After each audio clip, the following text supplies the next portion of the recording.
କେହି କେବେ ମା ପେଟରୁ ଶିଖିକି ଆସେ ନାହିଁ। ମଣିଷ ମାତ୍ରିକେ ଭୁଲ।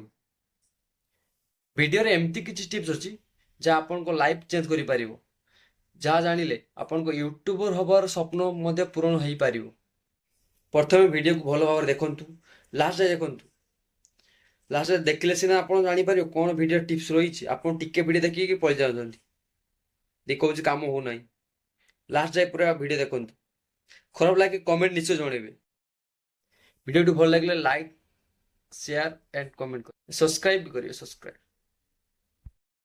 ସମସ୍ତେ ଚାହାନ୍ତି ୟୁଟ୍ୟୁବର ହବା ପାଇଁ, ୟୁଟ୍ୟୁବରୁ ବହୁତ ସାରା ପଇସା କମାଇବା ପାଇଁ।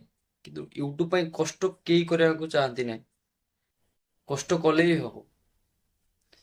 କେହି ଚାହାନ୍ତି ନାହିଁ ୟୁଟ୍ୟୁବରେ କଷ୍ଟ କରିବା ପାଇଁ। ଖାଲି ସମସ୍ତେ ଚାହାନ୍ତି ଖାଲି ଆଜି ଭିଡିଓ ପକେଇନା କାଲି ଭାଇରାଲ, ପରଦିନେ ମୋର ମନିଟାଇଜ ହେଇଯାଆନ୍ତି, ପୁରା ମାଲାମାଲ।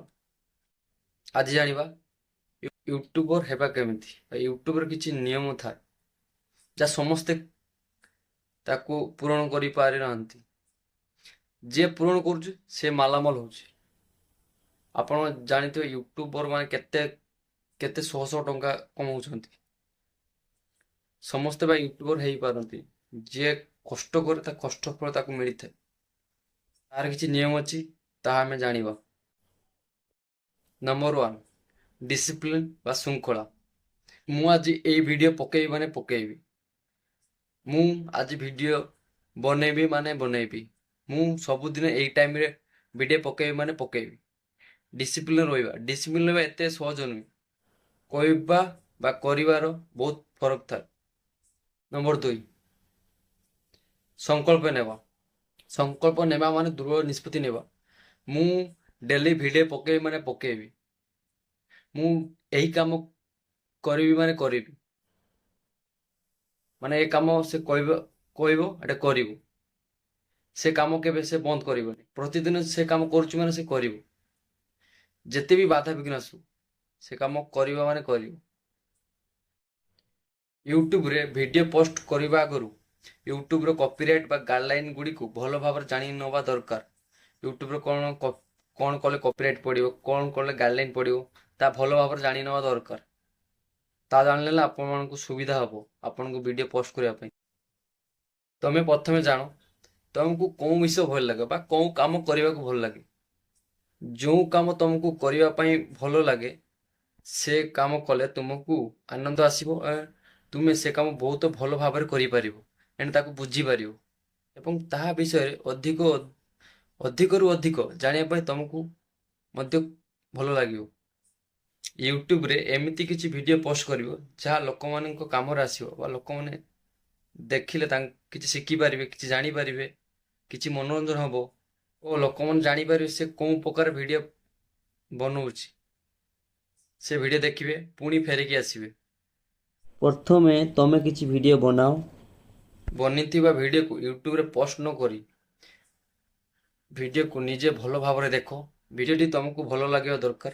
ଭିଡିଓ କ'ଣ ଖରାପ ରହିଛି, କ'ଣ ପାଇଁ ଭିଡିଓ ଖରାପ ହେଇଛି ତମେ ତାହା ଜାଣିପାରିବ। ନିଜର ଭୁଲକୁ ଜାଣିପାରିଲ ତାହାକୁ ସୁଧାର। ପୁଣି ଭିଡିଓ ଭଲ ଭାବରେ କରିବା ପାଇଁ ଚେଷ୍ଟା କରିଚାଲ। ତମର କ'ଣ ଭୁଲ ରହୁଛି ସେ ବିଷୟରେ ଜାଣ। ସେ ବିଷୟରେ ଅଧିକରୁ ଅଧିକ ଜାଣିବା ପାଇଁ ଚେଷ୍ଟା କରିଚାଲ। ଏମିତି କେହି ମଣିଷ ନାହିଁ ଯେ ସେ କିଛି ଭୁଲ କରିନାହିଁ। ମଣିଷ ମାତ୍ରିକେ ଭୁଲ। ପ୍ରଥମେ ଭୁଲ କରୁଥିବ, ତାପରେ ସେ ଭୁଲକୁ ଜାଣିପାରୁଥିବ, ପରେ ସୁଧାରୁଥିବ।